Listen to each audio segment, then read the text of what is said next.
The Democracy That Delivers podcast is brought to you today by the Anti-Corruption and Governance Center at CIPE. This is the podcast where we talk about corruption in its many forms. And now to your host. Welcome, everybody, to the Democracy That Delivers podcast here at the Center for International Private Enterprise. My name is Holly Sandelow, and I am a program officer at the Anti-Corruption and Governance Center at CIPE. This episode is part of a continuing series of podcasts put on by the Anti-Corruption and Governance Center that's focused on any relevant anti-corruption issues that are of interest to the broader global anti-corruption community. Today, the conversation will be focused on anti-corruption messaging. What has it looked like in the past, issues and challenges with traditional approaches, and the new approaches that could yield better results. To that end, there's a new resource guide available from CIPE aimed at helping anti-corruption practitioners craft more effective anti-corruption messaging campaign. I have the pleasure to introduce two very special guests who have also authored this guide. Nicholas Cheeseman, a professor of democracy at the University of Birmingham, and Karen Peiffer, an associate professor in the International Public Policy and Governance at the University of Bristol. It is great to have both of you today. Thanks very much, Holly, for having us. Of course, we want to discuss the newly published how-to guide to anti-corruption messaging, but I wanted to start with a bit of background and set the scene related to anti-corruption messaging efforts.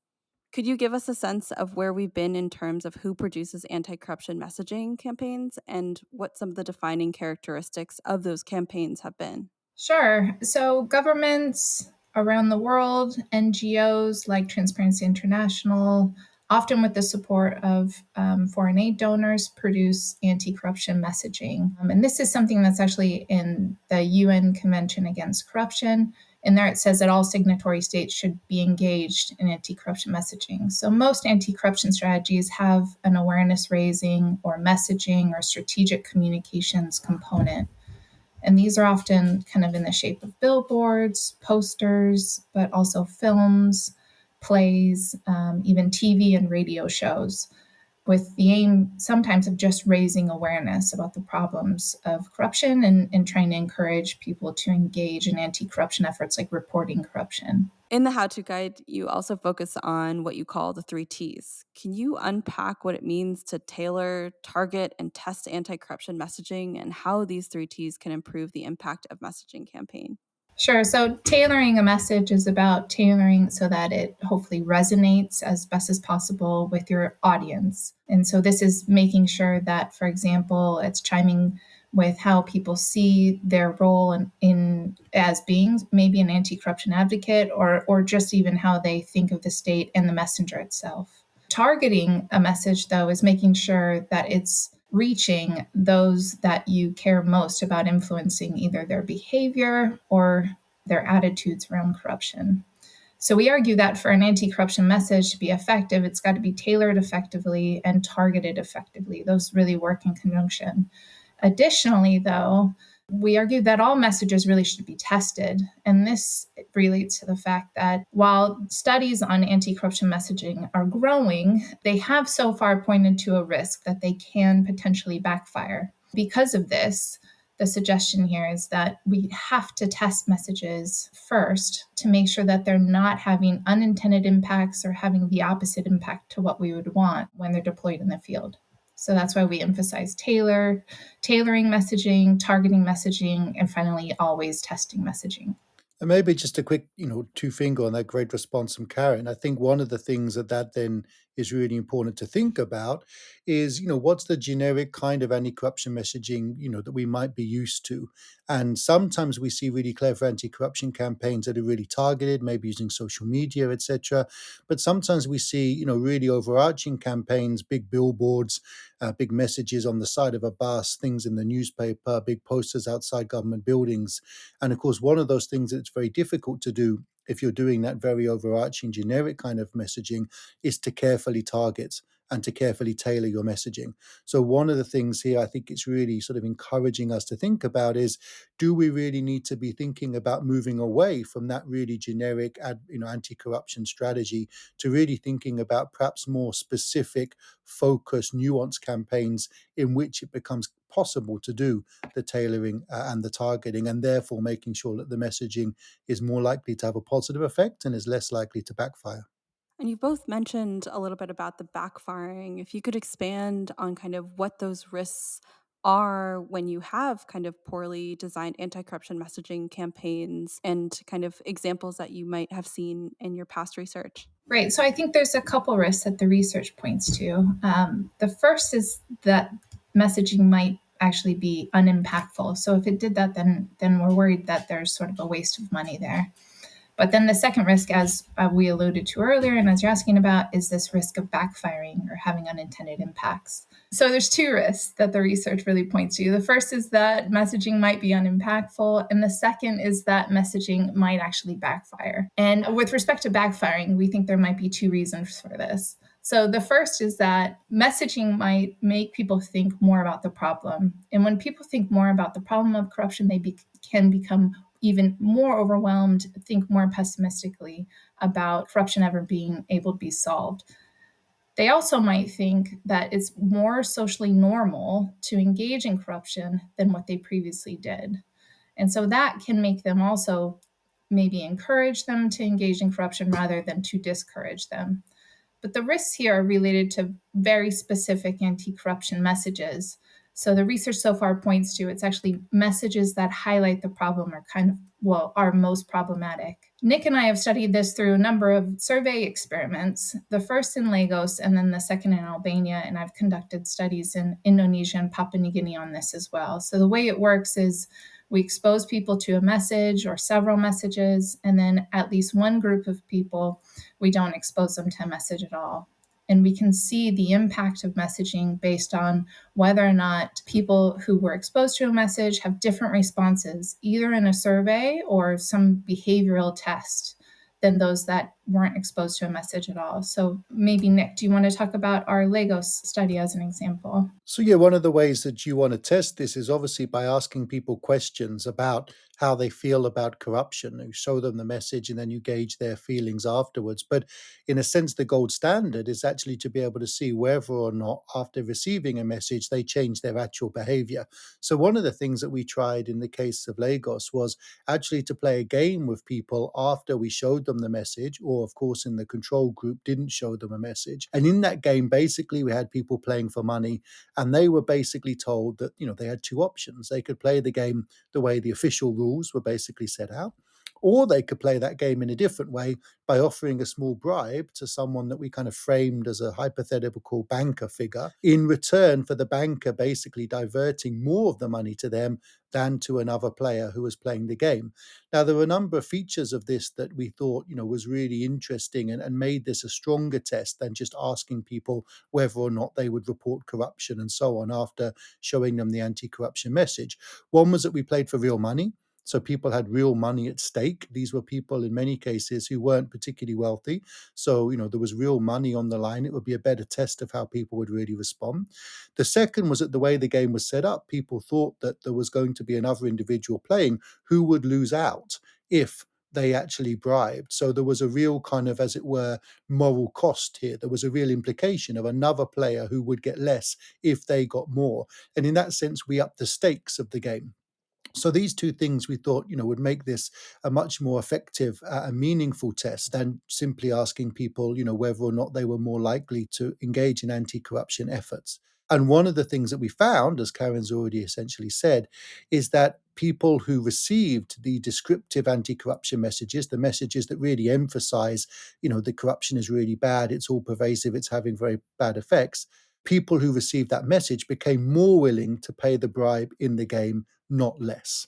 So this is really demonstrating not just that certain anti-corruption messages might not have an effect and therefore potentially be a waste of money because they don't actually galvanize people against corruption, but might actually be doing more harm than good, encouraging, as Karen was saying, a sense of either kind of apathy or a sense that actually corruption is more socially acceptable, and then actually encouraging people through those mechanisms, which may be happening subconsciously rather than consciously, encouraging those people to actually be more willing to pay a bribe in a game.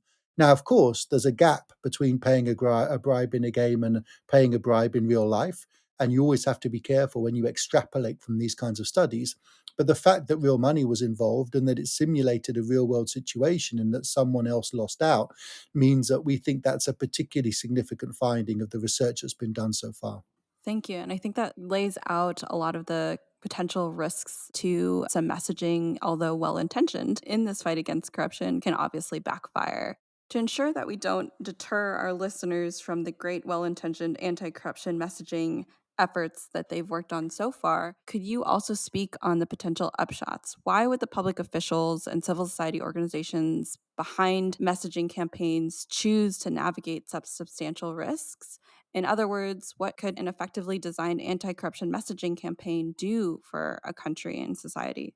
In ideal terms, an anti corruption message would fulfill its policy aims, and there could be several different policy aims for an anti corruption messaging campaign. For example, as we've talked before, it might encourage people to report corruption, but also to resist opportunities to engage in corruption. It could also make people think differently about their relationship to their government, to politicians. It might encourage them to vote corrupt leaders out of office and hold leaders accountable in other ways as well. So I think there's a lot of potential benefits of anti corruption messaging. In short, messaging to the general public is one of the few tools we have to try and change the way that citizens think about issues and to try and make transparent government's efforts in anti corruption and to celebrate those efforts as well.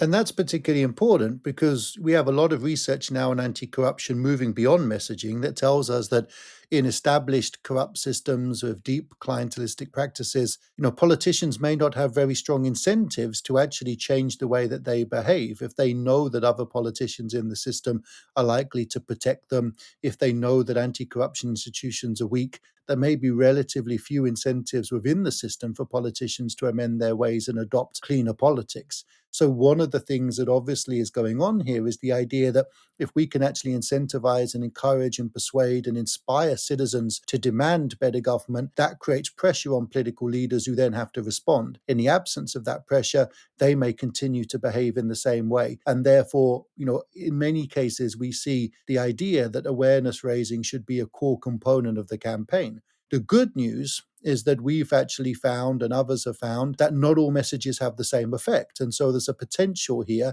to take the research and actually turn it into a very positive direction by, as we talked about at the beginning, tailoring and targeting messages and developing messages that are least likely to have these negative effects or no effects at all, and most likely to have the positive effects that we're looking for. And what are the ways that anti corruption practitioners who are interested in undertaking a messaging campaign can use the how to guide to advise their approach? Thanks. So the how to guide, we've tried to think about sort of every stage in this process of deciding if messaging first is right for the aims that you're seeking. So if your aims are to change how citizens think and believe, for example, or think and act, then perhaps messaging might be appropriate. But if it's a different aim that maybe isn't as clearly connected to how messaging could impact it, then we would suggest maybe thinking about messaging fitting in a different space, working perhaps alongside a different kind of policy strategy. Then we talked, as before, the importance of tailoring and targeting messages. So getting to know your audience, knowing what they think and feel, and also thinking about the ways in which messaging can resonate most with the audience. We talked about also in the how-to guide some overarching design principles. So making sure messaging is clear, concise, and consistent. There's some examples in the how-to guide of messaging in practice that sometimes miss the mark, but are also some good examples of things that seem to have worked really well in a variety of countries. We talk about, of course, avoiding negative messaging about the extent of the problem, as that being the big risk for backfiring. Certainly avoiding blaming or shaming the audience. So not emphasizing sort of citizens' negative role in perpetuating corruption. That cannot resonate for seemingly obvious reasons. And we also talk about considering credible positive messaging. So this would be, for example, messaging that emphasizes how much resolve there is in amongst the public against corruption, how much people disapprove of corruption. Some research suggests that can be a really positive avenue for messaging to emphasize. And finally, we also talk about how the messenger matters too.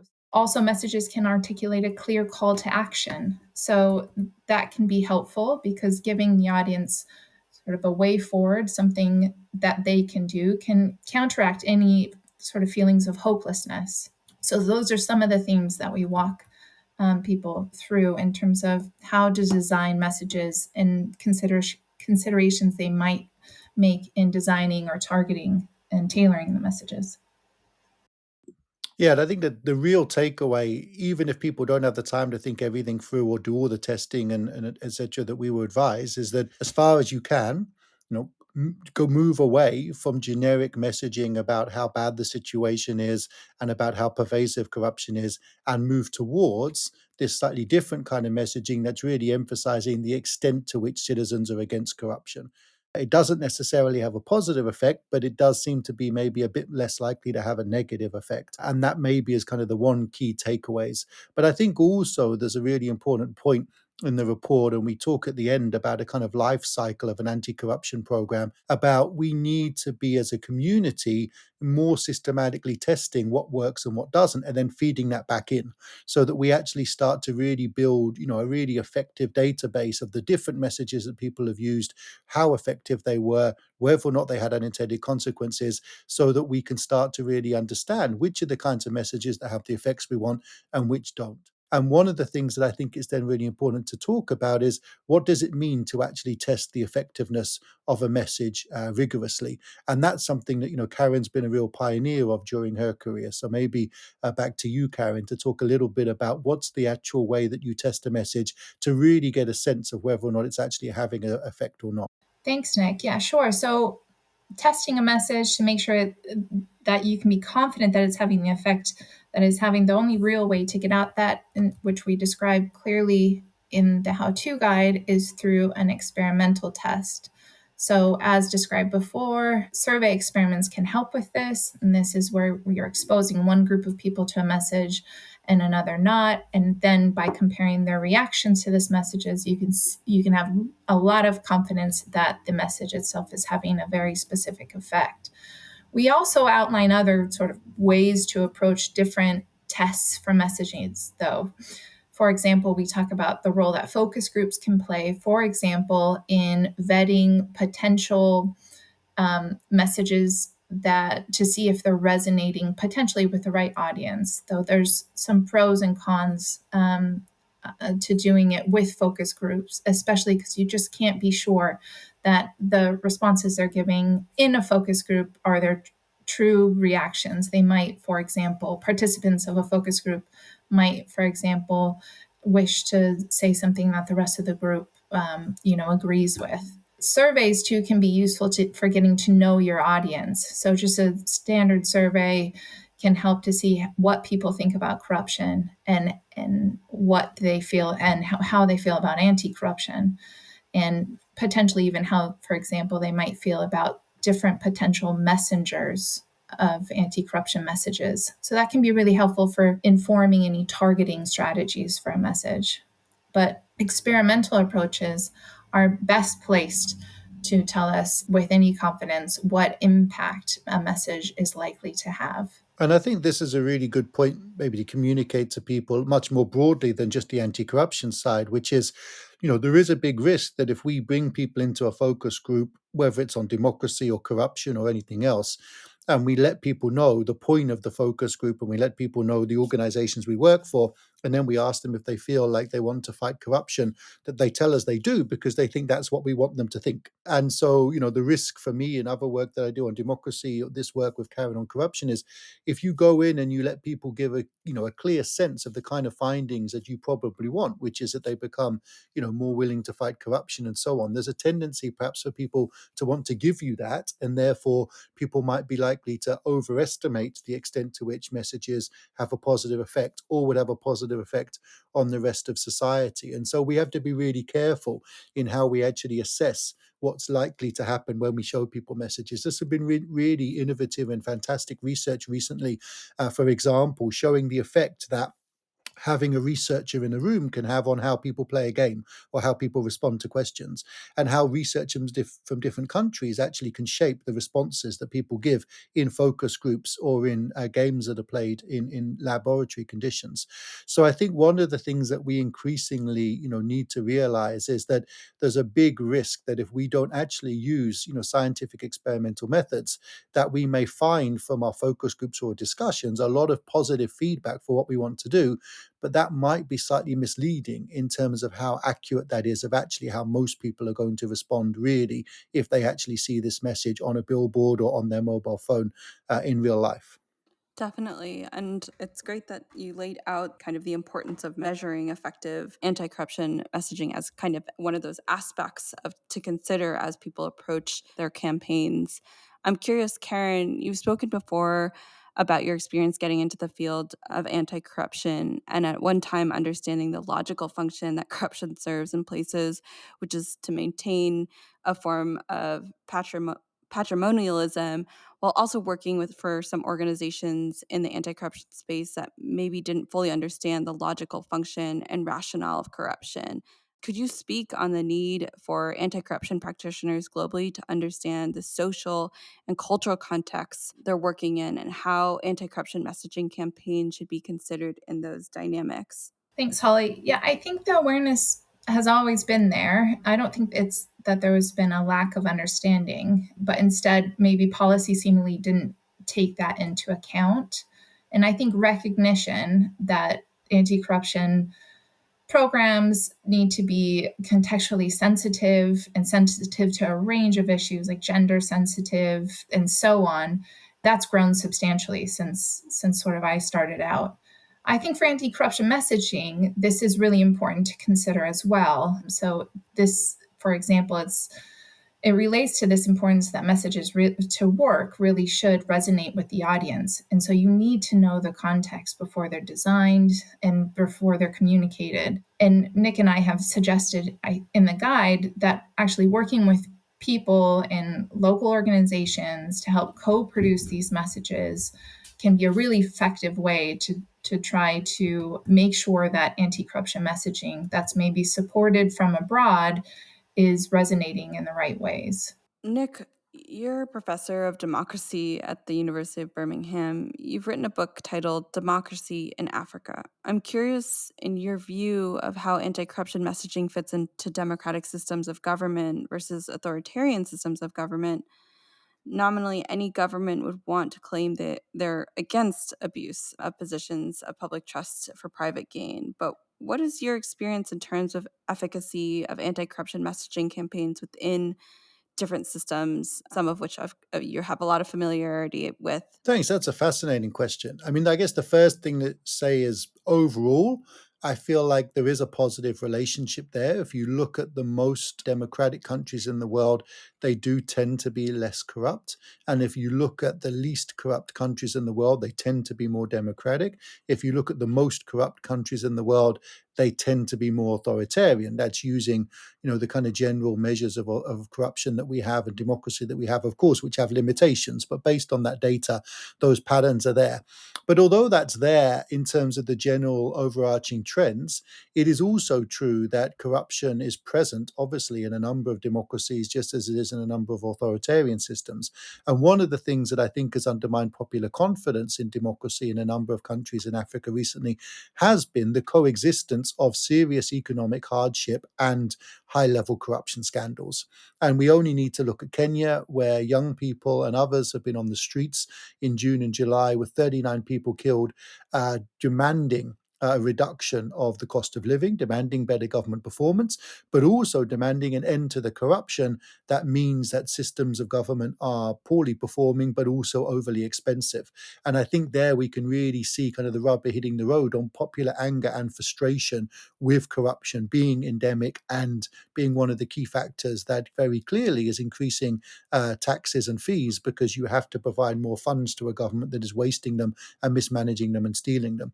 And so I think it is one of the big issues of the day Now, that raises a really interesting question, obviously, about how do you harness responses? How do you inspire people in contexts like that to be able to believe that things are possible, that change is possible?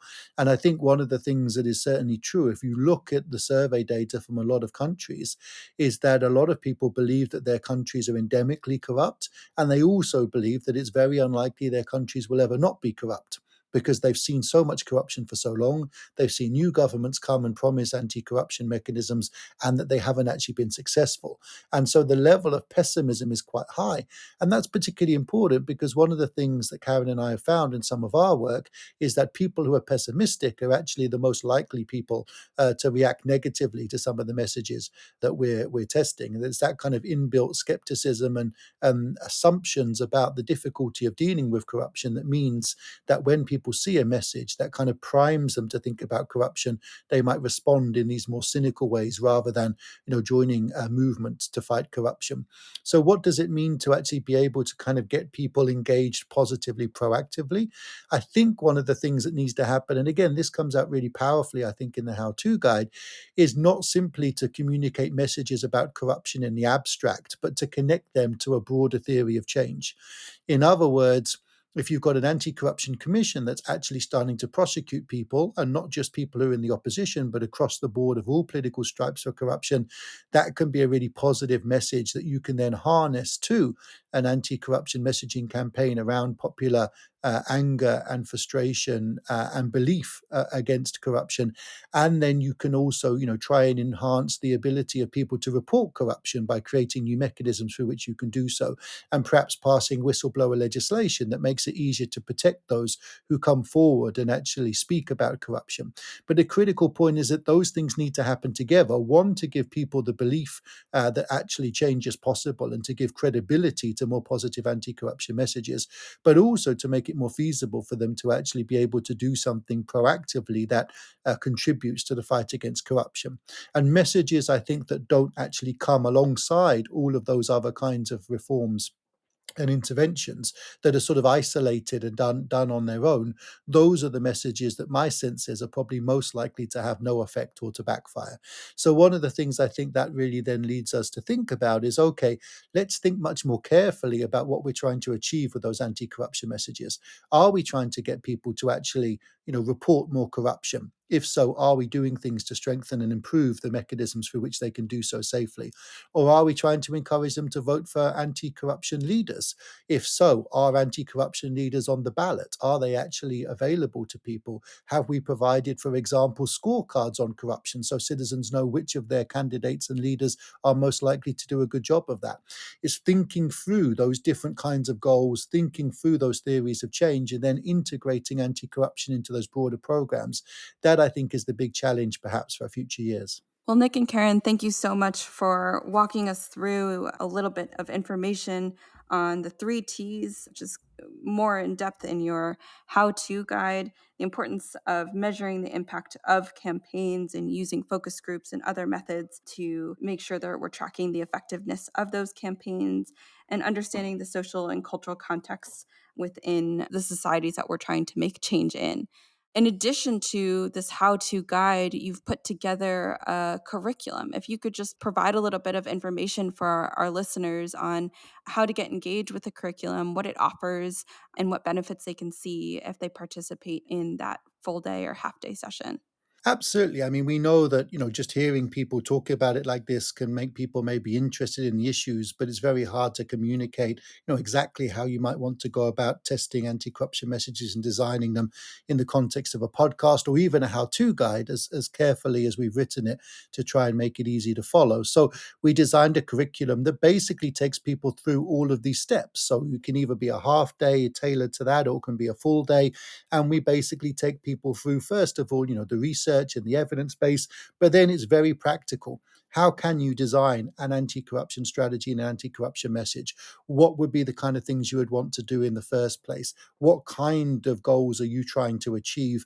How can we then actually design a message? And so the course actually culminates in people designing their own message within the context of the course for the feedback, of the expert team that we put together and everybody else around the table, so that we can then actually get a really great conversation going about the kinds of messages that are most likely to be successful in different contexts. So it's not only a curriculum that really kind of walks you through these measures and gives you a lot more understanding and ability to do the things we've been talking about today, but hopefully it's also a curriculum that by the time you get to the end, you've actually had a go at designing a message that connects all of the dots that we've been talking about and has had some really positive feedback, and you can leave with a much clearer sense of what you might want to do in the future.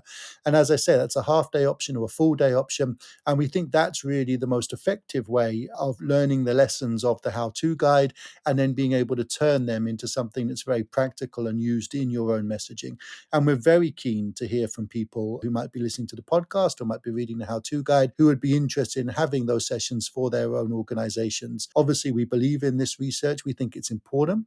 It's important not only in the fight against corruption, but also it's broadly important in terms of making sure that the resources that are scarce are spent on things that are really going to help. And therefore, we're very keen to make that information available and to offer those workshops and sessions to whoever might be interested. Thank you so much, Nick and Karen. It was such a pleasure speaking with you today and having you on our podcast and walking us through the importance and impact of effective anti-corruption messaging in our global fight against corruption. For more information, please visit the SIPE webpage to find the how-to guide on anti-corruption messaging and information on how to sign up for those half-day or full-day sessions or private briefings. More information on the site. Thank you. Thanks, Holly. Thanks, Holly. Listen and subscribe to SIPE's Democracy That Delivers wherever you get your podcasts.